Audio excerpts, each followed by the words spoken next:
Oh, good morning everyone. Welcome you back to our class of CA Intermediate Advanced Accounting दोस्तों, जिसमें हम discuss कर रहे थे अमलगमेशन का चैप्टर, जिसमें हम बात कर रहे थे परचेज मेथड की, जिसमें हम बात कर रहे थे स्पेशल पॉइंट्स की। एक बार रिकैप करेंगे, आगे बढ़ेंगे। तो दोस्तों, परचेज मेथड में हमने डिस्कस किया कि इन दिस पर्टिकुलर मेथड एक कंपनी दूसरी कंपनी को एक्वायर करती है या दो मर्ज होकर एक बन जाती है।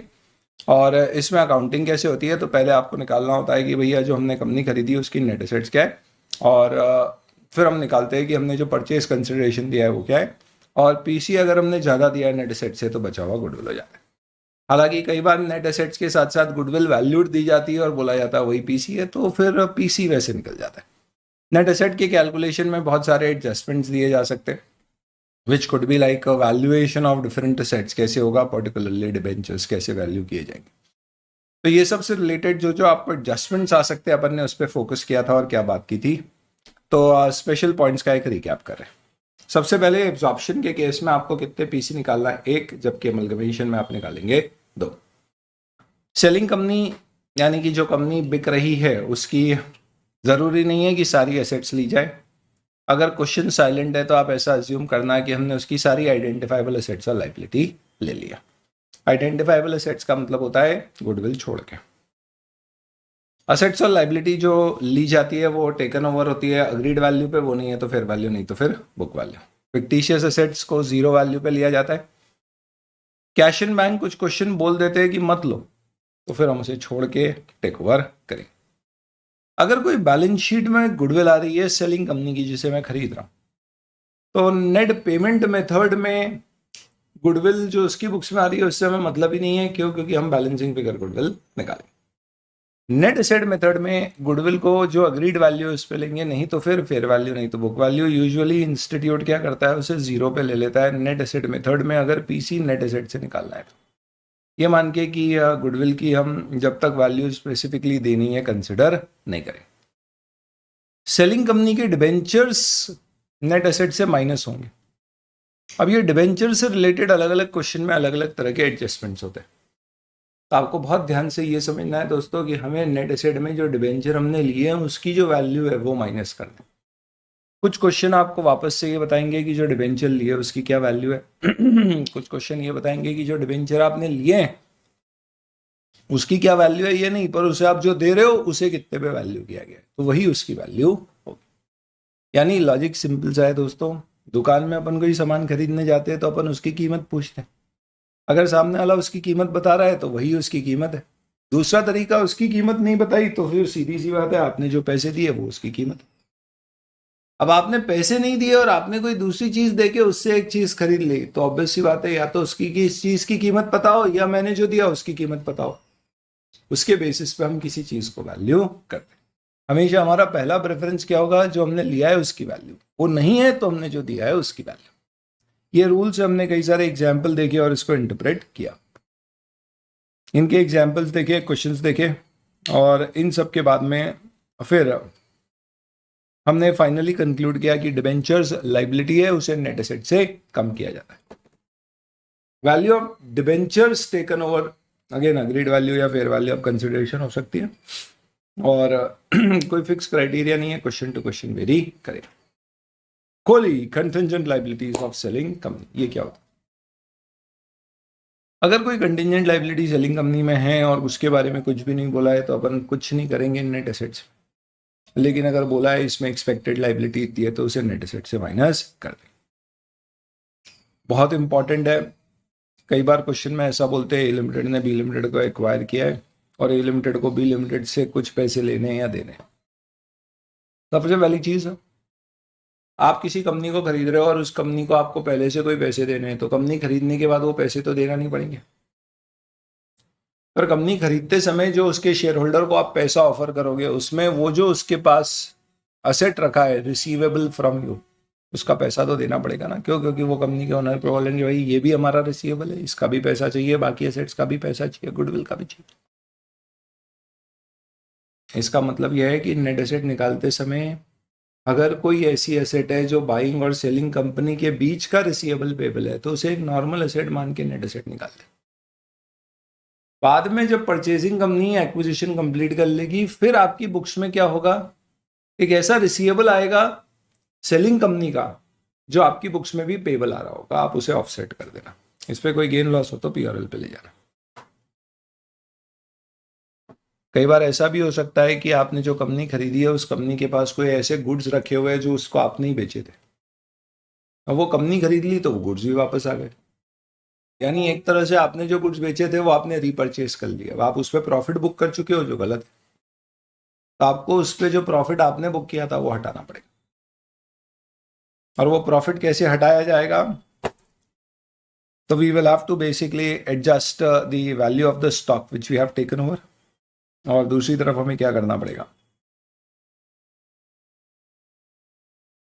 तो यहाँ पे बढ़िया दिया है आपको, इसे पढ़ाता हूँ। अनरियलाइज प्रॉफिट ऑन स्टॉक, इसका मतलब क्या है? ए ने बी को खरीदा तो बी के पास ए का स्टॉक था, या ए ने बी को खरीदा और ए के पास बी का कोई स्टॉक है जो उसने पहले बी से खरीदा था। पहले दोनों अलग अलग कंपनी थी तो एक माल दूसरे को प्रॉफिट पे बेच सकती थी, पर अब दोनों एक हो गई,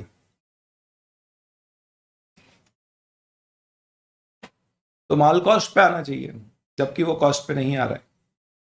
तो इसके लिए कहा गया है if the stock was sold by purchasing company and is lying with vendor company. बेचा किसने था? खरीदने वाली कंपनी ने, और वो किसके पास पड़ा हुआ है? वेंडर कंपनी के पास रखा हुआ है।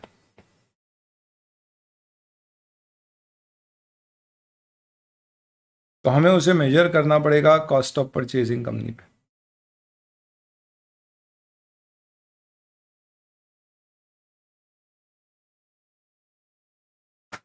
यानी ए लिमिटेड बी को खरीद रहा है और ए ने माल बेचा था बी को, तो हमें उसे मेजर करना होगा, वो बी की बुक्स पे आ रहा है बी की कॉस्ट पे जो कि ए की सेलिंग प्राइस है, पर हमें मेजर करना पड़ेगा उसे किस पे? ए की कॉस्ट पे चेंज हो जाएगा।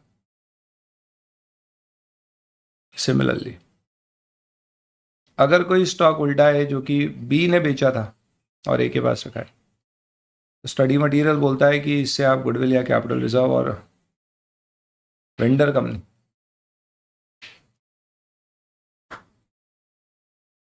से जो स्टॉक मिला है वो कम कर दोगे। तो स्टडी मटेरियल में ऐसा लिखा है, ऐसा एएस में नहीं लिखा है, एएस कुछ और कहता है पर हम स्टडी मटेरियल फॉलो करेंगे। तो स्टडी मटेरियल में क्या लिखा है कि आप गुडविल कैपिटल रिजर्व को, यानी आप क्या कर रहे हो, आपके पास ऑलरेडी स्टॉक रखा है उसे आपको कम करना है। You will have to reduce the profit of, किसका प्रॉफिट है? Sold by vendor company from the stock which is lying with purchasing company, और उतने से गुडविल एडजस्ट करना।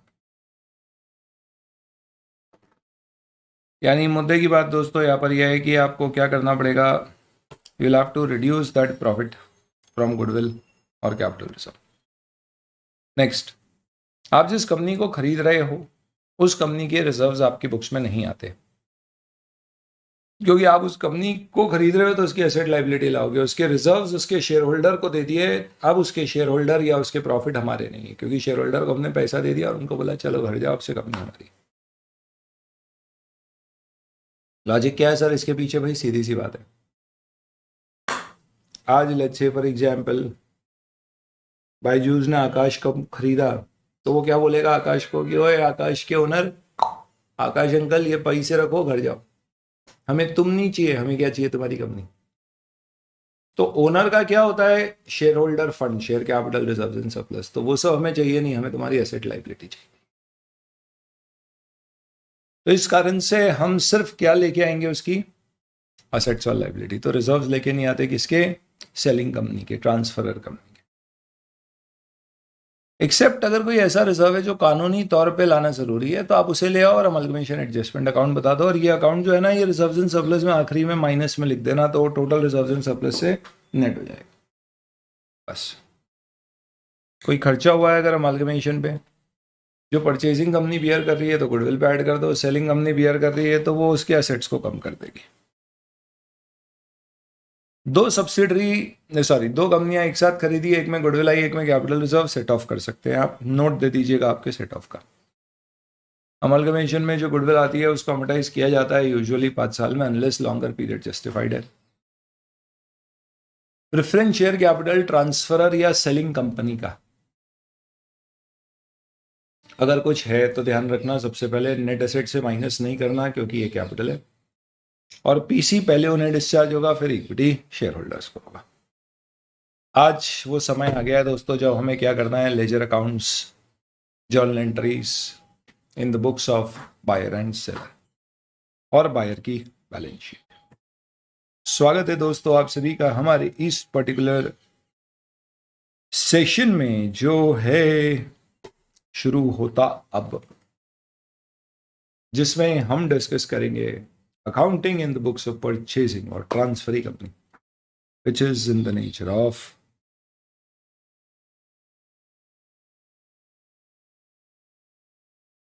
परचेज। तो ये सब in the nature of purchase चल रहा है। पहले अपन बाइंग कंपनी की बुक्स में, परचेजिंग कंपनी की बुक्स में अकाउंटिंग पढ़ रहे। सबसे पहले आप एंट्रीज करेंगे तो कैसे करेंगे, तो अगर कभी भी कोई क्वेश्चन में आपको ऐसी एंट्री दी हुई है जो अदर देन अमलगमेशन है, तो बेहतर है कि आप पहले वो वाली कर लो। तो कई बार ऐसा होता है ए लिमिटेड ने बी लिमिटेड को एक्वायर किया और एक्विजिशन से पहले उसने अपनी एसेट्स को रिवैल्यू किया है, तो आप पहले रिवैल्यूएशन की एंट्री कर।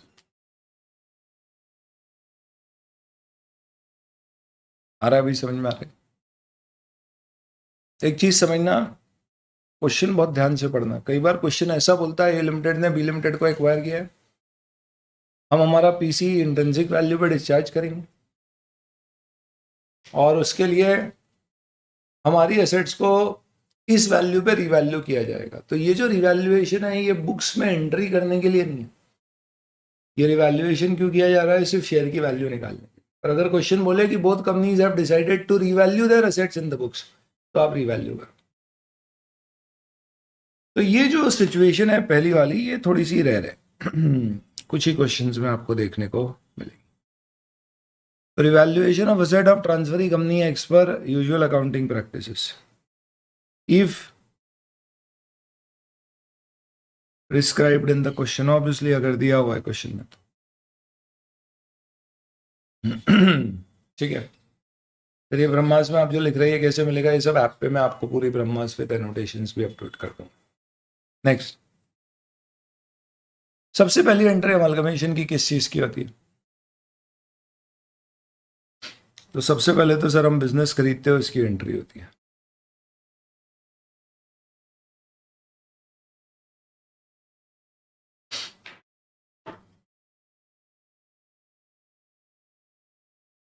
बिजनेस परचेज की एंट्री होती है।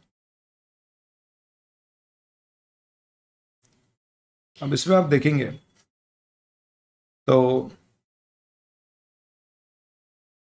मैं आपको एक रियल क्वेश्चन में एंट्रीज भी बताऊंगा तो ज्यादा समझ में आएगा। बस एक बार क्विकली गो थ्रू करवा रहा हूं इन एंट्रीज से आपको, बस ये समझिए।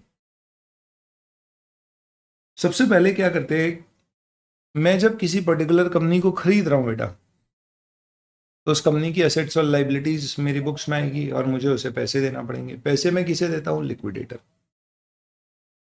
तो लिक्विडेटर को मुझे जो पैसे देना है, एक तरह से लिक्विडेटर मेरा क्रेडिटर हो। तो क्या करते हैं, जो भी आपका पीसी होता है ना बेटा, उसकी अपन सबसे पहले एक एंट्री करते थे, क्या कह के कि भैया हमें लिक्विडेटर को पैसे देने हैं, काय के पैसे? जो हमने कंपनी खरीदी है उसके। और पीसी की एंट्री ये करते थे, business purchase account debit to liquidator of transferee company, गलत है सॉरी, ट्रांसफरर कंपनी जो बिक रही है, वो जो बिक रही है वो।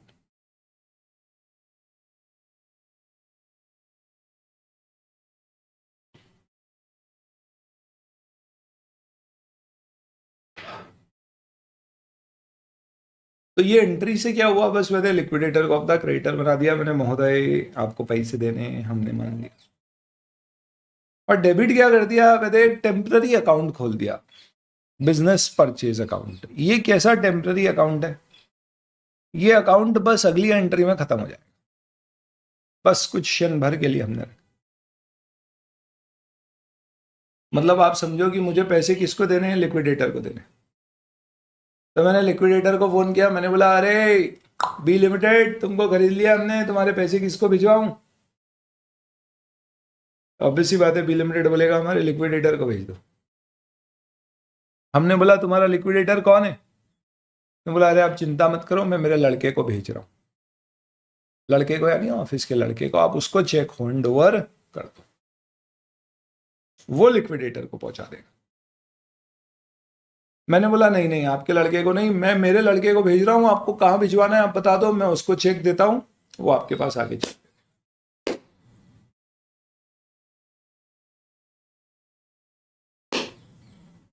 तो उसने बोला ठीक है कोई दिक्कत नहीं है, आप आपके लड़के को चेक दे दो, वो आके हमें दे देगा। तो मुझे चेक किसको देना है, पैसे किसको देना है? लिक्विडेटर। तो मैं एंट्री क्या करूंगा? अब भाई चेक जब दे रहा हूं तो अगर चेक दे रहे तो हम लिक्विडेटर को क्या करेंगे, वो रिसीवर हो गया तो उसको डेबिट करेंगे और टू बैंक कर देंगे, हमने पैसे दे दिए। तो अगर मैंने एंट्री कर दी लिक्विडेटर टू बैंक यानी उसको पैसे दे दिए, पर अभी उसको पैसे दिए नहीं है, लड़के को दिए। तो मैंने एक टेम्पररी एंट्री कर दी। क्या एंट्री कर दी? कि भैया लड़के को पैसे दिए ना। अपन ऐसा बोल देते हैं कि लड़के को डेबिट कर देते हैं, डेबिट द रिसीवर। हमारे लड़के का नाम है Bharat Pakistan, BP, business purchase. तो हमने भारत पाकिस्तान को पैसे दिए और हमने बोला जा लिक्विडेटर को दिया। तो BP को डेबिट कर दिया और क्रेडिट किसको कर देंगे? लिक्विडेटर। जैसे ही वो हैंड ओवर कर देगा चेक किसको? लिक्विडेटर को। हमारा लिक्विडेटर डेबिट हो जाएगा और बैंक क्रेडिट हो जाएगा। पर सर वो लड़का तो डेबिट अपना खड़ा ही रह गया। तो लड़के को बोलेंगे सुन तू जा रहा है ना, तो वो कंपनी के सारे पेपर वेपर लेके आना, वो कंपनी हमने खरीद लिया। तो लड़का आपको सारी एसेट्स और लाइबिलिटीज लाके दे रहा है, एक तरह से हैंड ओवर करवा रहा है। हमने बोला चाबी ले आना कंपनी की उसकी। तो लड़का आएगा और आपको चाबी देगा, तो आप अपनी बुक्स में एसेट रिकॉर्ड कर लोगे, और लड़के को आपने डेबिट द रिसीवर किया था, आप उसको क्रेडिट कर दोगे। तो ये BP क्या है? बिजनेस परचेज कुछ नहीं है, लड़का है जिसको मैंने भेजा था कि तू जा और वहां से चाबी लेके आ जा, बदले में लिक्विडेटर को ये पैसे दे देना। तो पहली एंट्री हो गई लड़का डेबिट टू लिक्विडेटर, दूसरी हो गई एसेट डेबिट टू लड़का, और तीसरी एंट्री हो गई आपकी लिक्विडेटर टू कैश। ये 3 एंट्रीज है दोस्तों जो आपकी क्रिटिकल एंट्रीज होती है हर अमलगमेशन के क्वेश्चन। समझने के लिए बस आपको ऐसे बताया लड़के का। ये बिजनेस परचेज सिर्फ एक टेम्पररी अकाउंट है, होप आपको समझ में आ गया। तो अगली एंट्री क्या हो जाएगी आपकी? आप सारी एसेट जो आपने लिए ट्रांसफरर कंपनी की, उसे बुक्स पे रिकॉर्ड करोगे, अग्रीड नहीं तो मार्केट, नहीं तो बुक वैल्यू पे। जितनी भी लाइबिलिटी आपने ली है वो सब क्रेडिट कर दोगे, वो आपकी लाइबिलिटी हो जाएगी, उसकी एसेट आपकी एसेट, आपकी उसकी लाइबिलिटी अपनी लाइबिलिटी। जो पैसा हमें उसे देना है, हम उसे क्या करेंगे बेटा?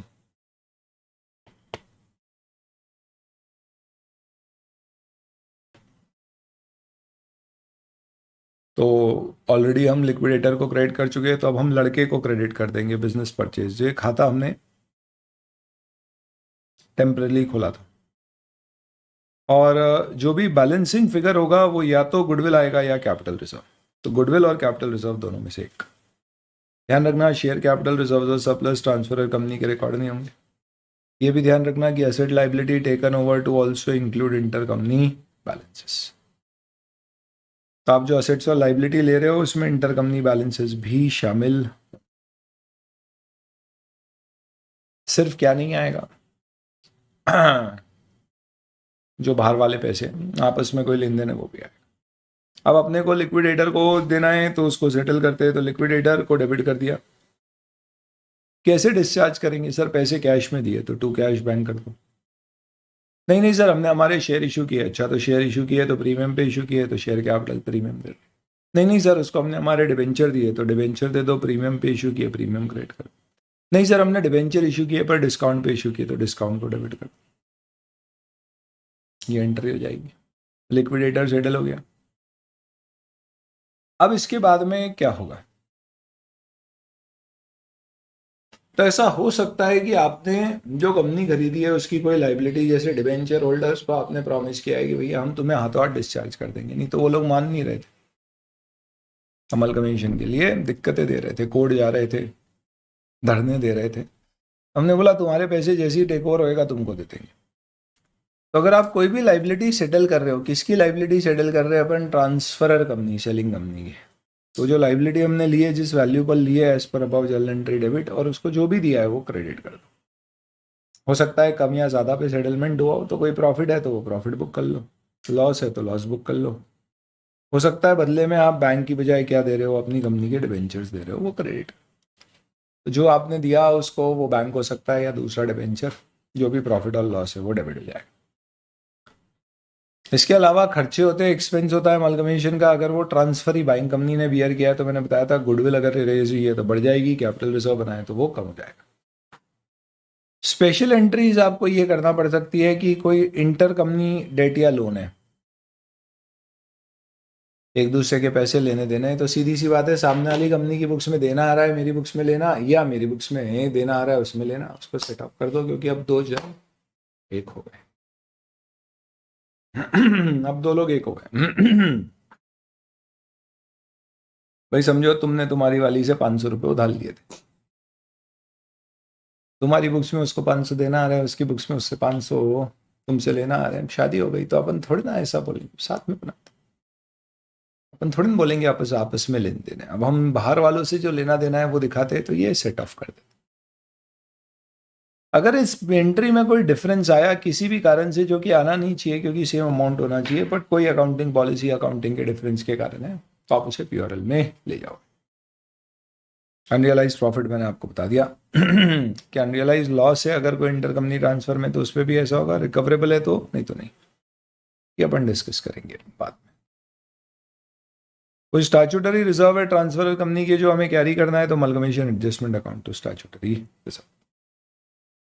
स्टैट्यूटरी रिजर्व क्वेश्चन में होगा तो क्या दिया हुआ रहेगा, नॉर्मली दिया हुआ रहता है कि ये स्टैट्यूटरी रिजर्व है। नहीं भी दिया है तो एक चीज ध्यान रख लेना, इन सब रिजर्व्स को अगर क्वेश्चन में इनमें से कोई भी रिजर्व है तो अज्यूम कर लेना कि ये स्टैट्यूटरी रिजर्व है।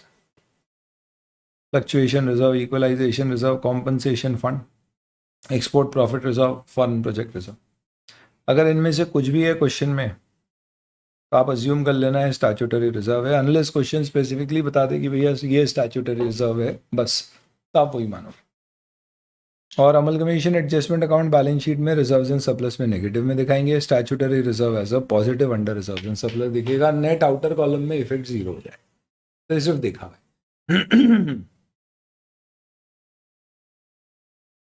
कुछ क्वेश्चन ऐसे हो सकते हैं दोस्तों जहां पे आपको ये कह दें कि एंट्रीज पार वैल्यू पे ही होगी।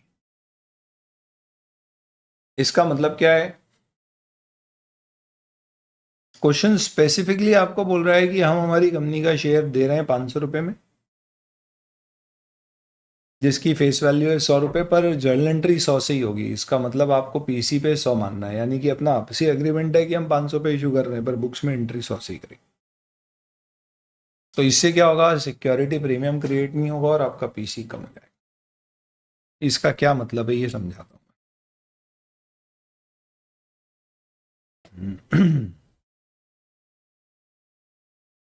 आज का हमारा डिस्कशन क्या है,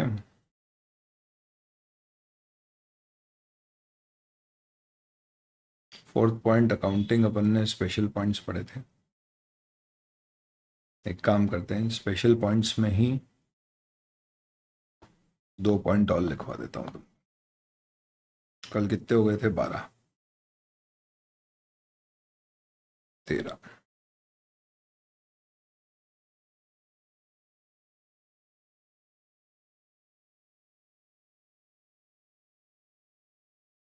journal entries at par values,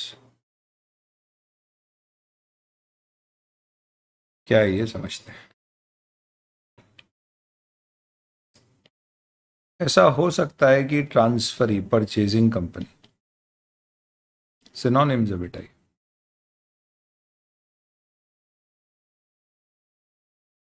and transferor, buying company, sorry selling company.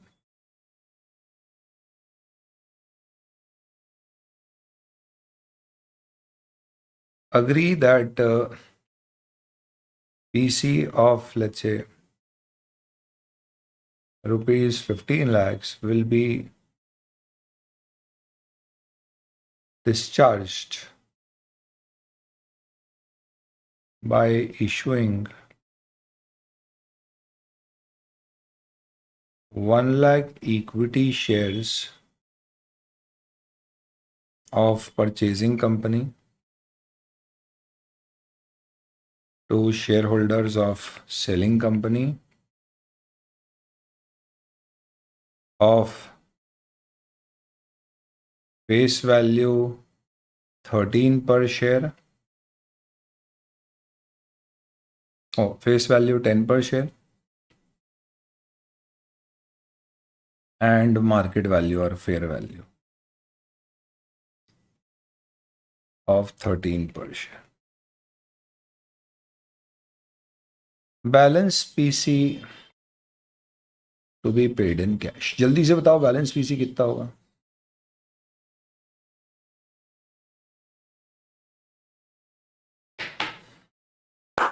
Balance PC कितना होगा? Example,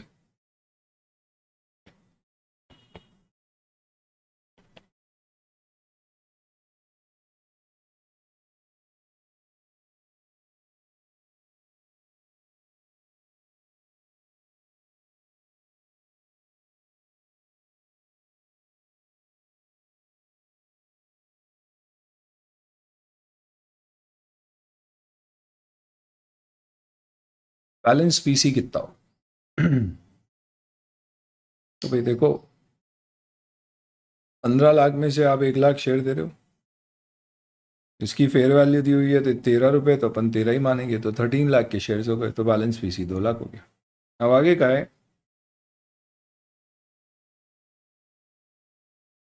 purchasing company decided to record PC issued in shares at par.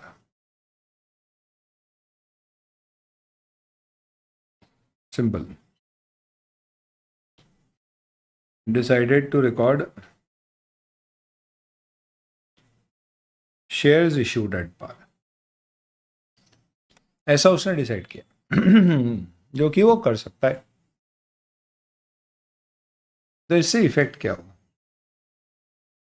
Let's say assets taken over of selling company are 14 lakhs and liabilities of 4 lakhs. जो journal entry, अब आप देखिए क्या होगा, बहुत ध्यान से देखना। अब मैं आपको स्टेप्स भी बताऊंगा क्योंकि अब पूरे अपन फुल फ्लेजेड क्वेश्चन पे आ गए हैं। सबसे पहला स्टेप होता है नॉर्मली नेट एसेट निकालना। कोई क्वेश्चन में अगर दी हुई है और नहीं निकालने की जरूरत हो तो मत निकालना। नेट एसेट मेथड नहीं, sorry, net assets of purchase selling company, जो अपन ने कंपनी खरीदी है। तो सिंपल है, उसकी एसेट्स दी हुई है आपको 14 लाख की, लाइबिलिटी आपको दी हुई है 4 लाख की, तो नेट एसेट हो गई आपकी 10 लाख की। ठीक है, अब मजे की बात देखो। स्टेप 2, पीसी और डिस्चार्ज क्या है? तो पीसी क्वेश्चन में दिया गया है 15 लाख और डिस्चार्ज ऑफ पीसी। इस क्वेश्चन में पहले पीसी लिख रहे हैं फिर डिस्चार्ज, कई बार पहले डिस्चार्ज लिखते हैं फिर पीसी। तो हम बोलेंगे equity shares 1 lakh which are worth, कितने रुपए की वर्थ है? 13 लाख। और बैलेंस हो जाएगा आपका कैश और बैंक में 2 लाख। ये पीसी और डिस्चार्ज हो गया। अब आप देखो मजे की बात,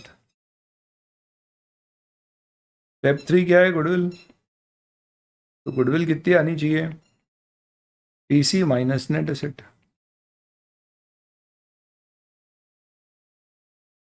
तीन चार लाइन की जगह छोड़ के लिखना है, कुछ लिखाऊंगा वहां पे। तो पीसी आपने कितना लिखा है? 15 लाख। नेट एसेट कितनी है? 10 लाख। तो गुडविल कितनी आएगी? 5।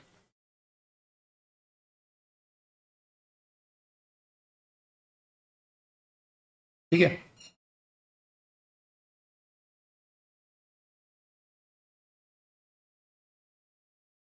अब मैं आपको ये सॉल्यूशन दो तरह से करके दे रहा हूं। शो जर्नल एंट्रीज, तो जर्नल एंट्रीज मेरी क्या होगी? तो बताओ, सबसे पहली एंट्री क्या थी अपनी?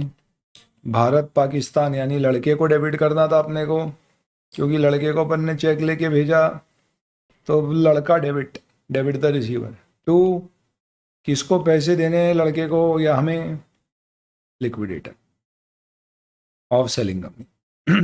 तो हम क्या लिख देंगे, कितने देने थे? 15 लाख। अच्छा लिखो ना, साइड में जगह लिखना है, सब कट के चेंज होंगे बात। लड़का हमारा बहुत शाना था, समझदार भी। वो चेक देने से पहले लिक्विडेटर को बोला, पहले चाबी दो तुम्हारी कंपनी की, हमारे हवाले करो अपनी एसेट लाइबिलिटी। तो 14 लाख की एसेट थी। 4 लाख की लाइबिलिटी थी। तो उसने अपनी बुक्स में वो लेके आ गया, और लड़के ने बोला अब मेरी जिम्मेदारी हो रही पूरी, बिजनेस परचेज क्रेडिट। तो आप बताइए, इससे आपकी गुडविल कितनी आ रही है? 5 लाख बैलेंसिंग फिगर।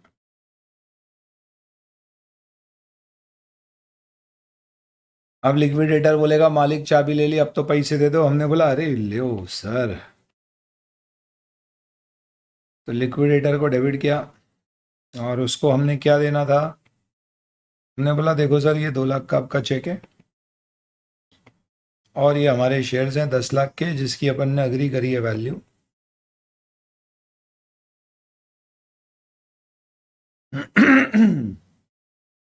₹13 से 13 लाख। लिक्विडेटर बोलेगा चलेगा दोस्त, थैंक यू। पर जैसे ही आपने ये किया, तो इसका मतलब क्या हुआ? It means entry for equity share capital is not at par. इसका मतलब तो ये हो गया कि आपने एंट्री पार पे नहीं किया, जबकि क्वेश्चन ने बोला एट पार करो। अब आप बताइए, अगर मैं इसे एट पार करता तो क्या होता?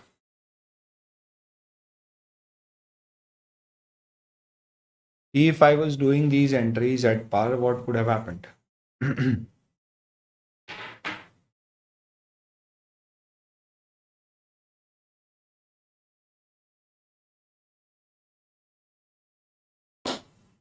कहो न कहो। अगर मैं ये एंट्रीज एट पार करता तो क्या होता, ये सवाल है मेरा आपसे।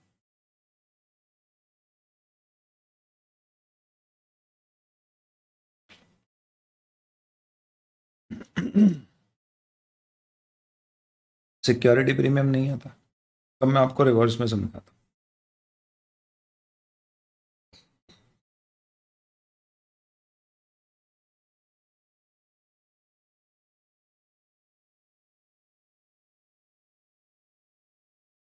What will happen if share capital is issued at par? Reading में देखते हैं। अगर आप शेयर कैपिटल को पार पे इशू करते हैं तो क्या होता बेटा?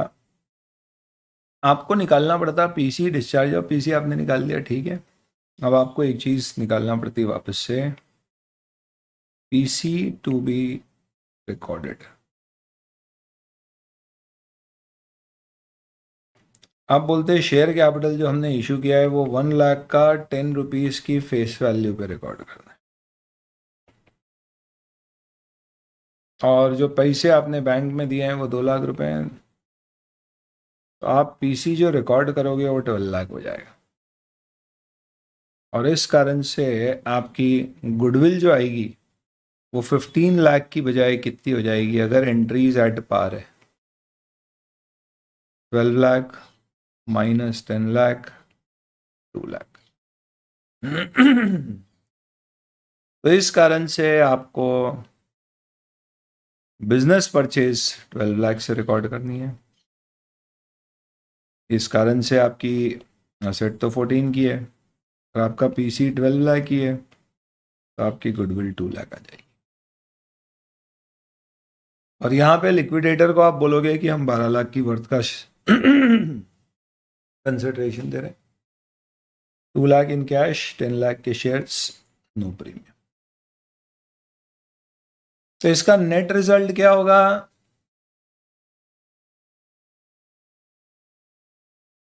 आपकी security premium is adjusted from goodwill.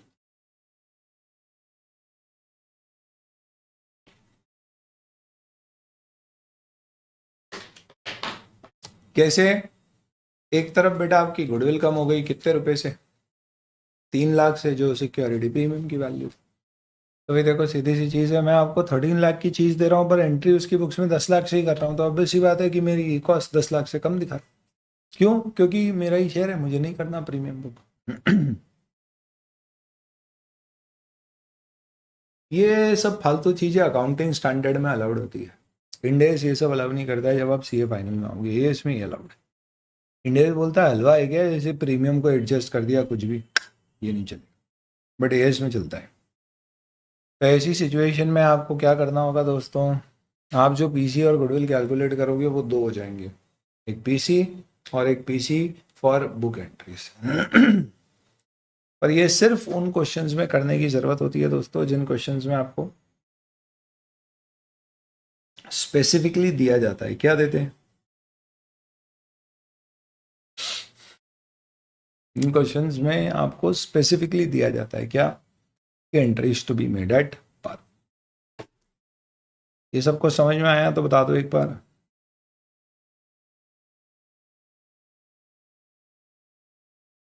अगर ये क्लियर है तो फिर आगे बढ़ते हैं। एक revaluation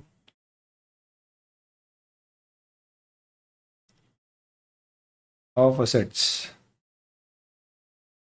of purchasing company discuss कर लेते हैं। पर उससे पहले एक बार आना चाहिए क्लियर है सर, नॉट क्लियर, डाउट, फिर आगे बढ़ पाएंगे।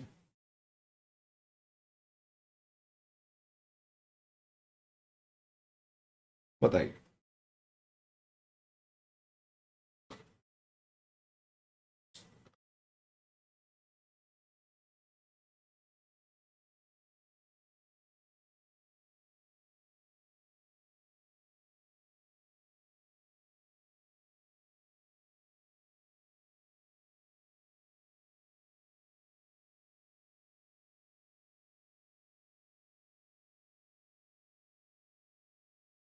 ठीक है, सॉफ्टवेयर अब सही हो गया, प्राइवेट में भी चैट करना चाहे तो कर सकते हैं।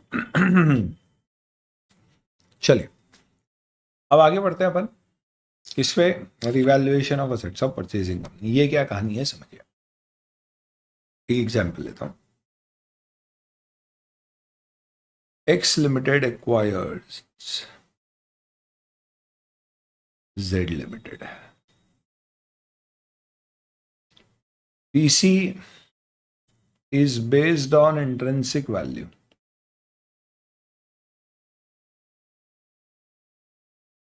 of shares of both companies whose balance sheet is given below. Next Limited, Z Limited.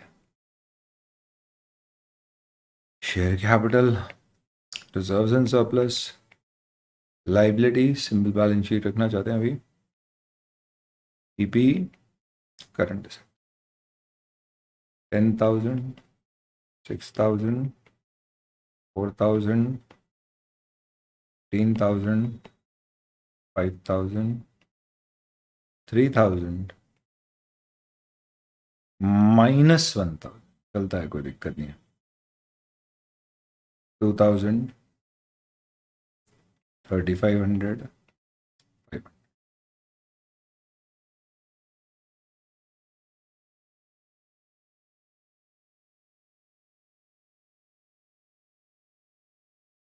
आगे क्वेश्चन में कहा गया है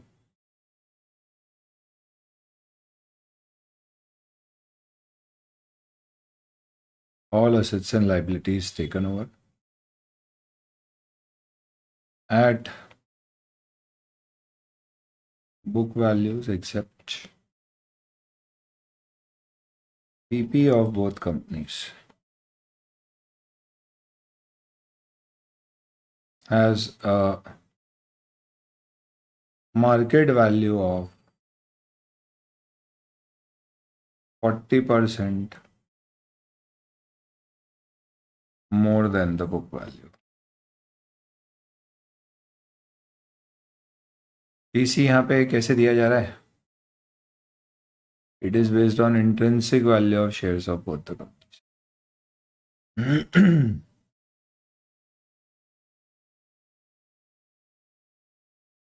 Ignore fractional shares, if any.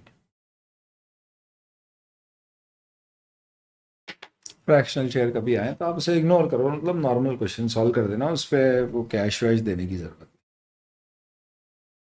चलो 5 मिनट रुकता हूँ और तुमको टाइम देता हूँ। मुझे तुम्हें बताना है नेट एसेट्स क्या है, पीसी क्या है और डिस्चार्ज ऑफ पीसी कैसे है। आराम से रुकते हैं अपन, आप लोग सॉल्व करो।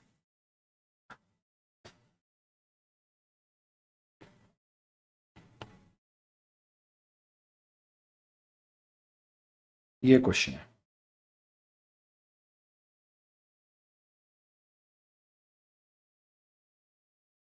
ट्राई करिए सॉल्व करने का।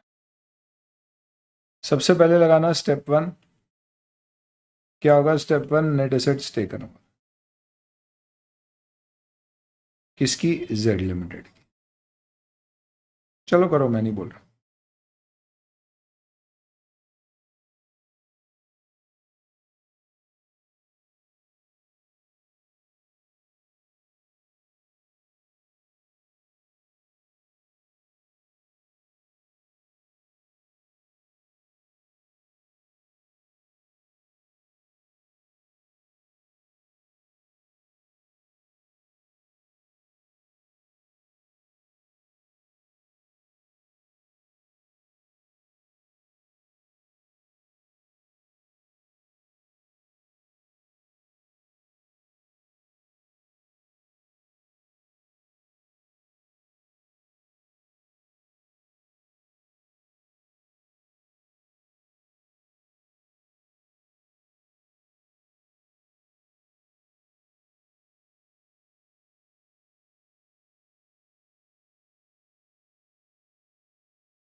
जैसे ही तुम्हारा नेट एसेट आ जाए बताना कितना है।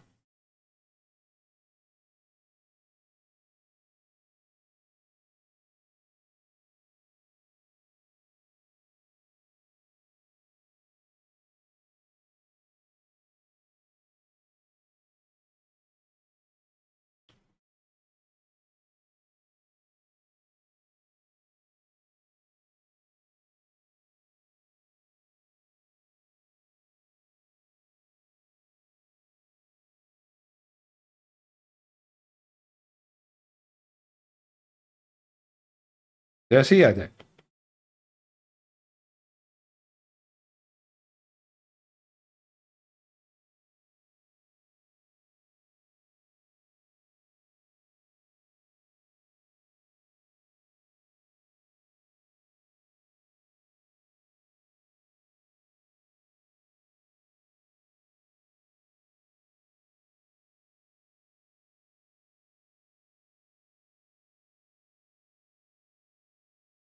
क्वेश्चन में लिख लेना शेयर कैपिटल जो आपने इशू किया है,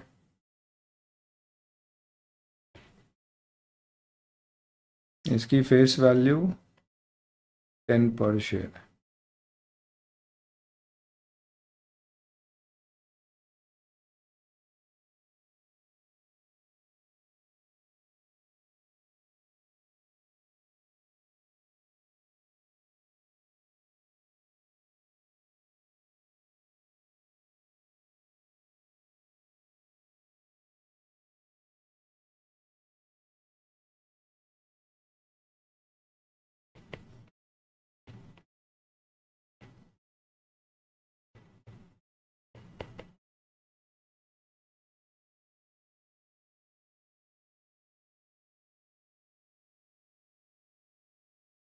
3400 आया है आपका नेट एसेट, बिल्कुल सही है बेटा, शाबाश। अब पीसी निकालने की कोशिश करना।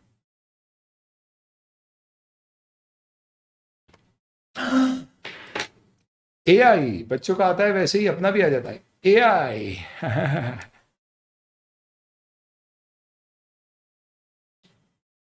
अब आगे आप निकालने की कोशिश करो, डिस्चार्ज ऑफ पीसी।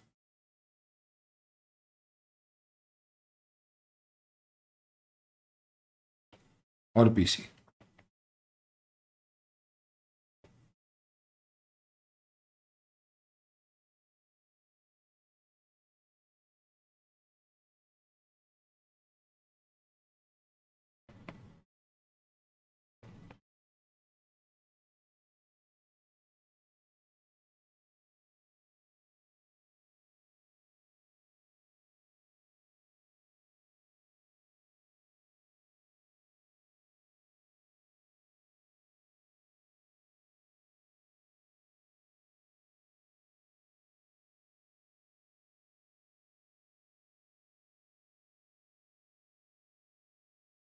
चलेगा, निकला तो बताइए, हेल्प करता हूं मैं आपकी। हे फास्ट के एआई, कृपा करके हमें आंसर के दर्शन कराए। ये लो बेटा, देखिए यहां पे सबसे पहले बोला है PC is based on intrinsic value of net assets. Question में बोला हुआ है, यहां पे कोई गुडविल की इंफॉर्मेशन दी नहीं गई है, इस कारण से PC intrinsic value of net asset of Z limited 3400 हो जाएगा विदाउट टेकिंग एनी गुडविल। क्यों? क्योंकि है ही नहीं गुडविल, तो कहां से लाऊं? तो ये गुना गुडविल का क्वेश्चन है, हो सकता है। अब आप पीसी डिस्चार्ज कैसे करोगे? तो क्वेश्चन ने कहा है कि पीसी को intrinsic value of both company के आधार पर दे। तो इसका मतलब जो शेयर्स में इशू करूंगा, यानी एक्स लिमिटेड इशू करेगा, वो किस पे डिपेंडेंट होगा? It will be dependent on the intrinsic value पर शेयर ऑफ एक्स लिमिटेड, जो मुझे अब निकालना पड़ेगी। एक्स लिमिटेड का एक शेयर कितने का है इंट्रिंसिक वैल्यू के आधार पे? तो उसकी इंट्रिंसिक वैल्यू आएगी नेट एसेट वैल्यू, और इसकी नेट एसेट वैल्यू कैसे आएगी? Asset plus asset minus liability. तो 15,000 प्लस 5,000 माइनस 4,000, पर मैं 15 नहीं लूंगा क्योंकि इंट्रिंसिक वैल्यू फेयर वैल्यू पे बेस्ड होती है। क्वेश्चन ने बोला है दोनों ही कंपनी की 40% more than the market value. तो इस कारण से मुझे ये कहना होगा कि हमारी इस पीपी की वैल्यू 40% ज़्यादा है, यानी 21,000 प्लस 5 माइनस 4 कितना हो गया? 22,000। 22,000 रुपये दोस्तों क्या है? ये इंट्रिंसिक वैल्यू है एक्स लिमिटेड की, तो एक शेयर की वैल्यू होगी 22 रुपीज़। तो मैं कितने शेयर इशू करूंगा जिससे 3400 पे ऑफ हो जाए? 3400 अपॉन 22, 154.55 शेयर इशू करूंगा, 22 रुपीज ईच के। तो पीसी डिस्चार्ज।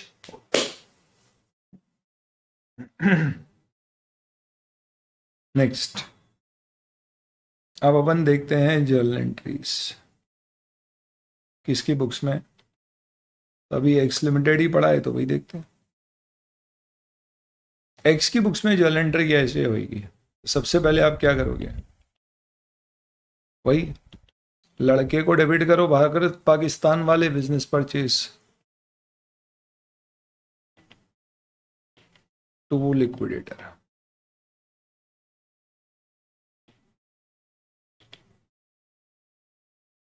कितने रुपए देने हैं सर? 3400।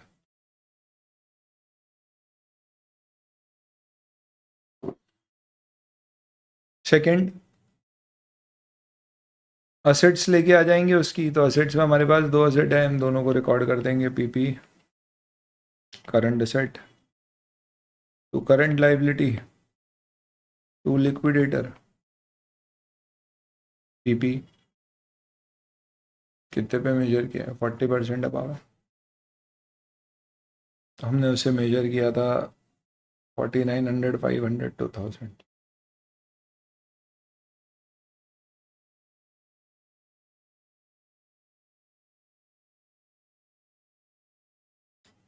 और फिर लिक्विडेटर को शेयर इशू कर दो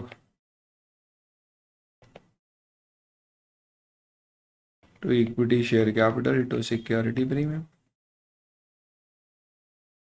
154.55 है, तो अपन मान लेते हैं इसको 155 शेयर, सॉरी 154 शेयर्स।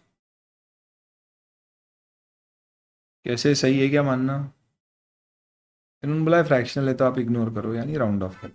प्रीमियम में बचा हुआ फिगर ले लेना, 3400 माइनस 1540, थोड़ा सा डिफरेंस आएगा 1860।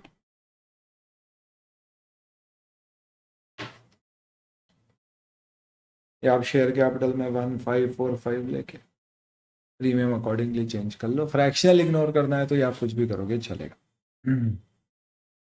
ये आपकी एंट्री। यहाँ पे मजे की बात यह है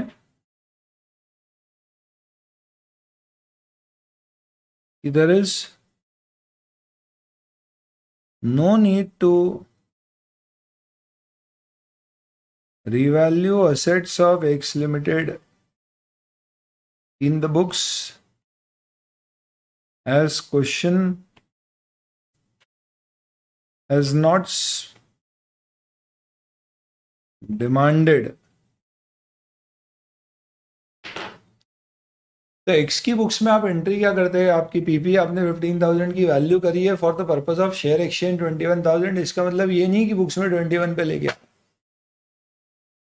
अगर इस क्वेश्चन में ऐसा बोला जाता कि नहीं, पीपी को दोनों कंपनी ने रिवैल्यू करने का डिसीजन लिया है, तो क्या होता?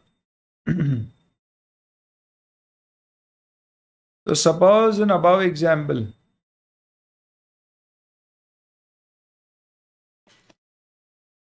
X Limited decided to revalue its own PP in its books।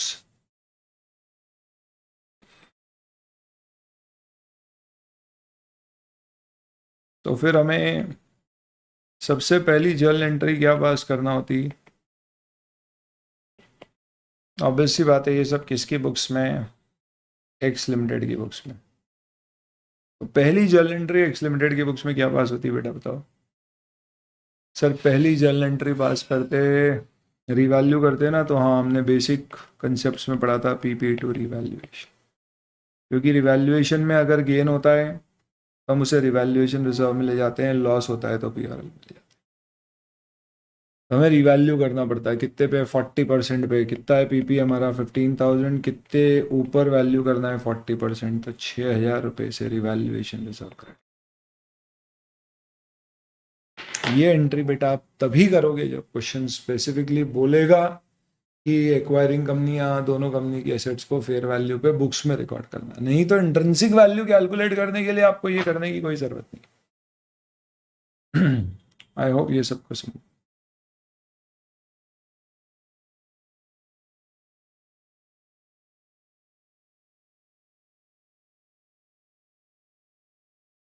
कोई डाउट है तो बोलिए।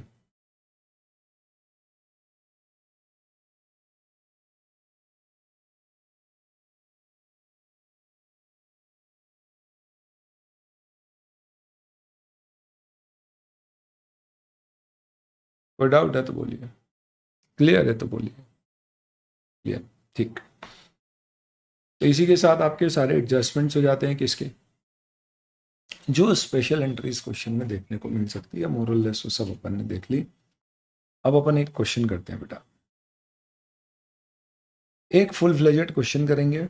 इसमें आपको अकाउंटिंग दोनों की बुक्स में मांगी है, जो कंपनी बिक रही है उसकी भी और जो खरीदी जा रही है उसकी भी। पर अपन अभी सिर्फ किस में करेंगे? जो खरीद रही है उसकी, क्योंकि जो बिक रही है अभी उसकी पड़ी नहीं है अपन में।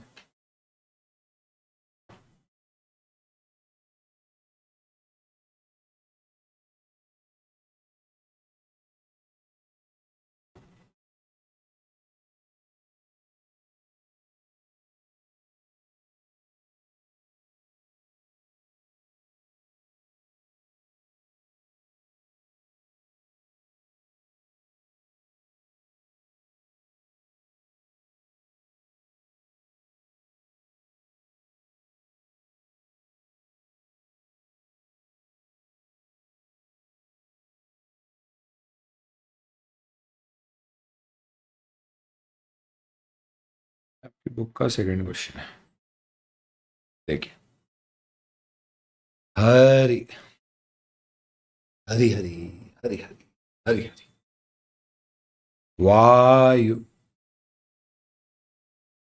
दो कंपनियां हैं बेटा, हरी लिमिटेड और वायु लिमिटेड। दोनों की बैलेंस शीट दी हुई है 31 मार्च, वही ईयर की, कुछ इस तरह से। शेयर कैपिटल दिया हुआ है दोनों का।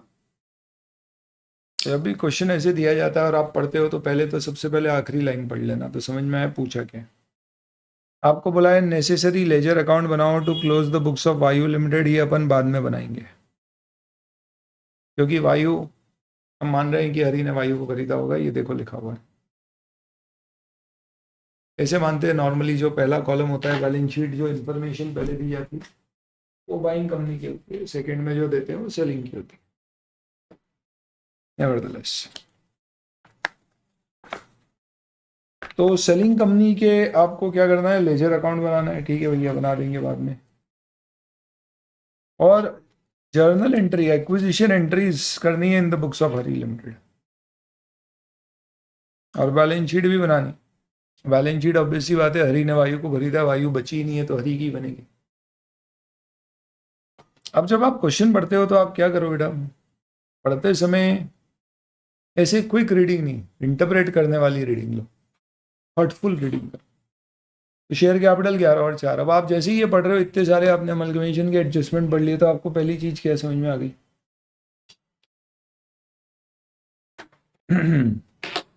यार, अगर अपन क्वेश्चन सॉल्व कर रहे हैं और शेयर कैपिटल में अगर प्रेफरेंस शेयर कैपिटल है तो हमें थोड़ा सा ध्यान रखना पड़ेगा, प्रेफरेंस शेयर होल्डर का पीसी वगैरह में कुछ एडजस्टमेंट हो सकता है। तो देख लो क्या क्वेश्चन में प्रेफरेंस शेयर दिए हैं। तो हरी के 11 लाख में से 10 इक्विटी है और 1 लाख प्रेफरेंस। अच्छा, और वायु के केस में भी प्रेफरेंस शेयर है 1 लाख रुपए के। तो थोड़ा सा अपने को ध्यान रखना है कि preference share capital we have to be careful कि इसका पीसी डिस्चार्ज वगैरह कैसे होगा। और कुछ नहीं। रिजर्व्स एंड सरप्लस दिया है तो इसमें क्या देखना है, कोई स्टैट्यूटरी रिजर्व तो नहीं है, उसकी एंट्री करना पड़ती है, तो कुछ भी नहीं है, जनरल रिजर्व है, बस नहीं। इसके बाद लॉन्ग टर्म प्रोविजन दिए हैं, उसमें क्या दिया है 50 और 20, तो रिटायरमेंट ग्रेजुटी फंड है, ठीक है, कोई खास नहीं। ये लाइबिलिटी अपन ले लेंगे, रिजर्व्स अपन नहीं लेंगे वायु के। और ट्रेड पेबल्स दिए हुए हैं 130-80। पीपी आपको दिया गया बेटा 8 लाख और 2,50,000, जिसमें आपके पास लैंड और बिल्डिंग और प्लांट एंड मशीन दी गई है, 2 असेट्स। और इंटैंजिबल असेट दी हुई है जो कि गुडविल है, बहुत बढ़िया। बाकी इन्वेंट्री है, ट्रेड रिसीवेबल है, कैश इक्विवेलेंट है। नोट्स अपन ने सारे रीड कर लिए। अब बोला है हरी, जिसकी पहले बैलेंस शीट दी हुई है, सब्स वायु जिसकी बाद में दी गई है। टर्म्स ऐसी डिसाइड की है कि जो 10% प्रेफरेंस शेयर होल्डर है, they will be paid at 10% premium. 10% preference share holder को मैं 10% प्रीमियम पे करूंगा। 10% प्रेफरेंस शेयर होल्डर को 10% प्रीमियम पे करेंगे, मतलब इसमें क्या है, आप ये देख लो 10% प्रेफरेंस शेयर किसका है, वायु का, सेलिंग कंपनी का। वो 1 लाख का है, उसे सेटल करना है 10% प्रीमियम पे, यानी कि पीसी में प्रेफरेंस शेयर होल्डर हो जाएंगे 1,10,000। ये हो गया पीसी। बाई इशू ऑफ, यानी ये डिस्चार्ज की इंफॉर्मेशन है कि कैसे डिस्चार्ज करेंगे। 9% प्रेफरेंस शेयर ऑफ हरी, तो 1,10,000 के 9% प्रेफरेंस शेयर हरी इशू कर देगा, कुछ लिखा नहीं है तो एट पार। गुडविल तो यार बोला है वायु की वैल्यू की गई है 50,000 रुपीज़ पे, तो ये ले लेंगे। बिल्डिंग को वैल्यू किया गया है 150 पे, मशीन को किया गया है 160, ये सब सेलिंग कंपनी की है, तो ये टेक ओवर वैल्यूज आ जाएंगे। Inventories to be taken over at 10% less value, और प्रोविजन फॉर डाउटफुल डेट 7.5% से बनेगा, तो ट्रेड रिसीवेबल कम हो जाएंगे, ठीक है। तो ये सब आपको किसके काम आएंगे, नेट एसेट्स जो आपने लिए उसके। आपको सारे क्वेश्चन में दो ही चीज़ें चाहिए होती है बेटा, एक नेट एसेट और एक पीसी। आपको नेट एसेट पूरी पता पड़ गई है, पीसी पार्शियली पता पड़ी है प्रेफरेंस की, इक्विटी की। Equity share holder of Vayu will be issued equity share at 5% premium.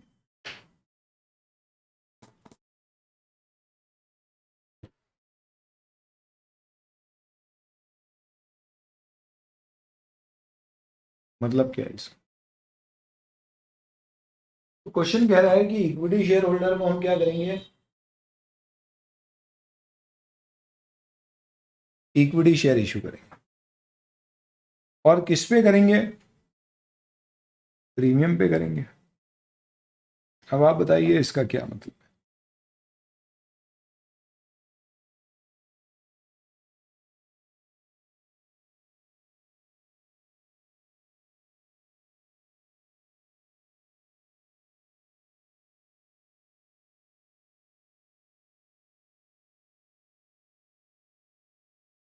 इसका मतलब क्या है ये बताओ। बहुत ही अब आपको दिमाग लगाना पड़ेगा। मैं आपको एक काम ऐसा बोलता हूं कि आप सिर्फ इतना करके दो मुझे, इक्विटी शेयर होल्डर का पीसी निकाल के बताओगे कैलकुलेटर पे सॉल्व लिख के नहीं।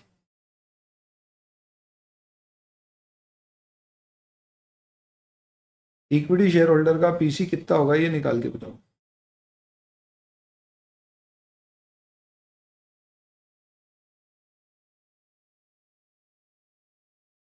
बड़ा ही इंटरेस्टिंग केस है।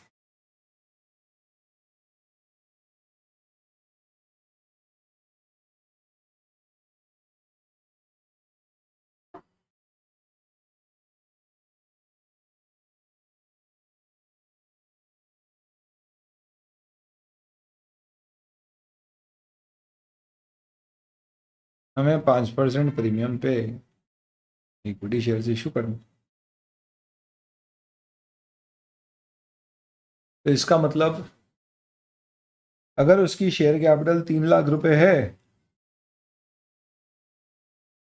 तो मुझे क्या करना चाहिए?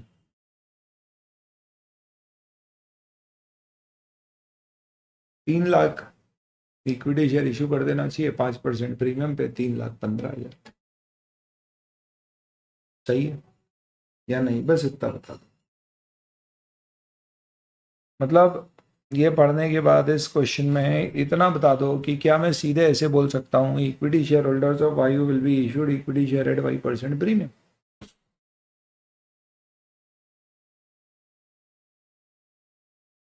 तो क्या इसका मतलब मैं ये कह सकता हूँ?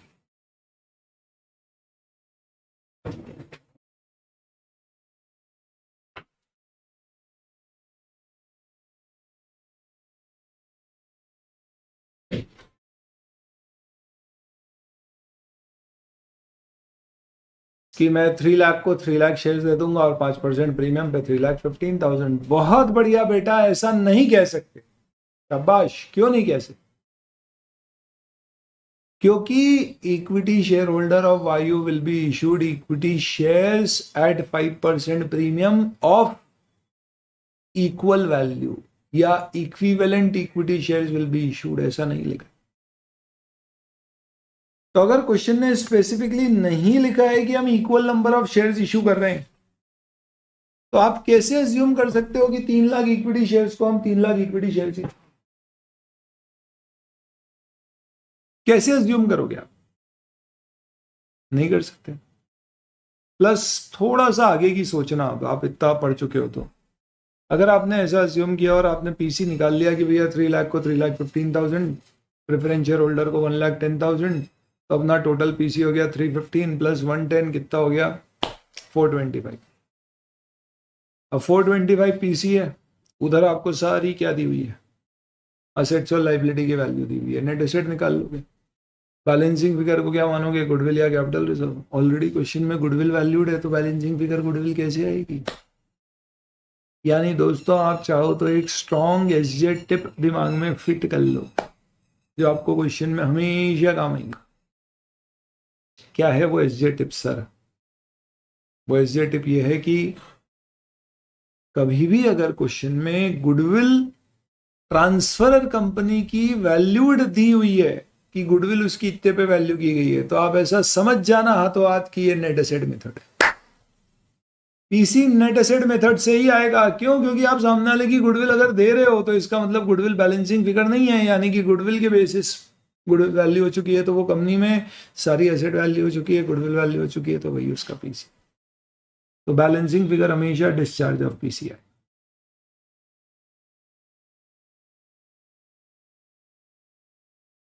आया भाई समझ में?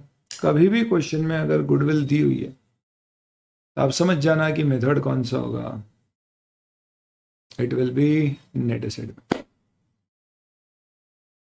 तो आप इस क्वेश्चन को सॉल्व करेंगे।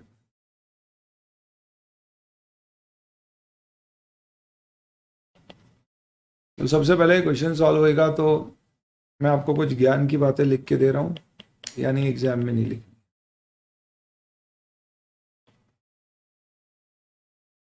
Since goodwill of Vayu Limited is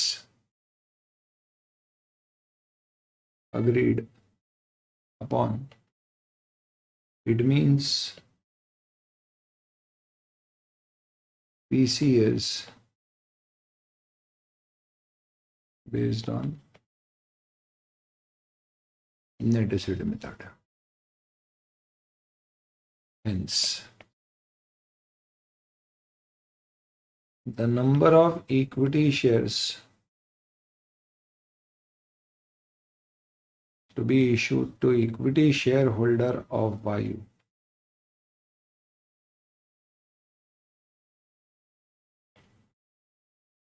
will be based on PC, which is nothing but net assets, minus PC to preference shareholder.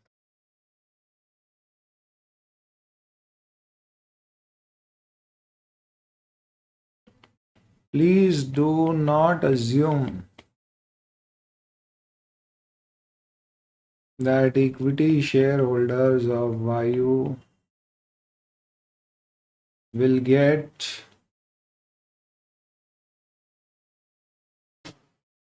equal number of equity shares of Hari, as it is not, or it is nowhere specified in the question.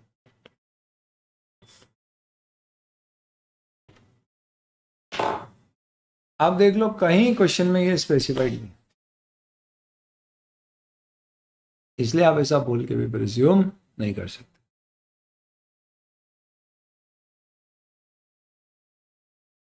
ठीक है ना? तो अब आप बताइए question का solution कैसे बनेगा। तो सॉल्यूशन यहां से शुरू होता है। सबसे पहले क्या करेंगे?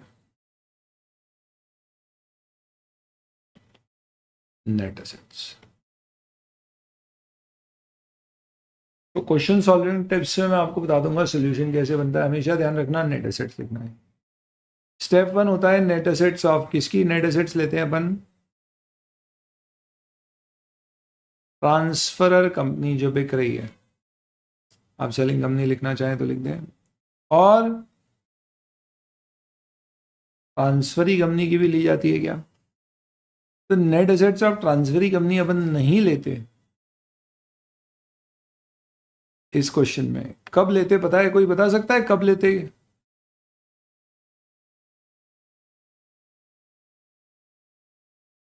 सिर्फ जब PC is discharge by issuing equity share capital eight intrinsic value. सिर्फ अगर ये लिखा रहता क्वेश्चन में कि इंट्रिंसिक वैल्यू पे पीसी डिस्चार्ज होगा तो अपने को दोनों की नेट एसेट निकालना पड़ती। तो फिर क्या करते हैं अपन? 2 बार कैलकुलेशन करो, पीसी में वापस से नेट एसेट निकालो बाइंग कंपनी की, वही सारी एसेट लाइबिलिटी लिखो, टाइम ज़्यादा लगता है। तो अपन समय बचाने के लिए ऐसा करते हैं। पर इस क्वेश्चन में ज़रूरत नहीं, क्योंकि यहाँ पे अग्रीड है कि 5% प्रीमियम पे शेयर इशू हो। आप सबसे पहले लिख लीजिए नेट एसेट्स ऑफ ट्रांसफर। ये कैसे लिखना है, तो इसका सिंपल सा सिस्टम है। सबसे पहले आप नोट्स में जिसकी इंफॉर्मेशन दी है पहले वो लो, फिर बची हुई ले लो, या आप बैलेंस शीट में एसेट सारी लेते जाओ एक एक करके और नोट में पढ़ते जाओ, उससे रिलेटेड कोई एडजस्टमेंट दिया है तो वो ले लो, इससे कुछ छूटेगा नहीं। तो अपन दूसरी अप्रोच फॉलो करेंगे, हम बैलेंस शीट में जो जो दिया है वो सब लेते जाएंगे। 2,50,000 की पीपी है, नोट्स में आपको पीपी के बारे में बोला है, तो लैंड और बिल्डिंग प्लांट एंड मशीन है। Building are valued at 1,50,000।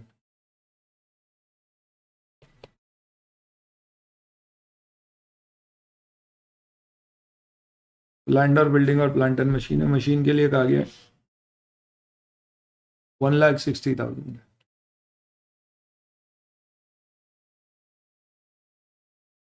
Intangible assets में गुडविल है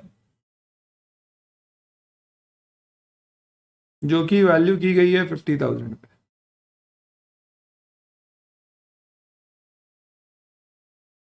उसके बाद इन्वेंटरी, ट्रेड रिसीवेबल, कैश और कैश ही।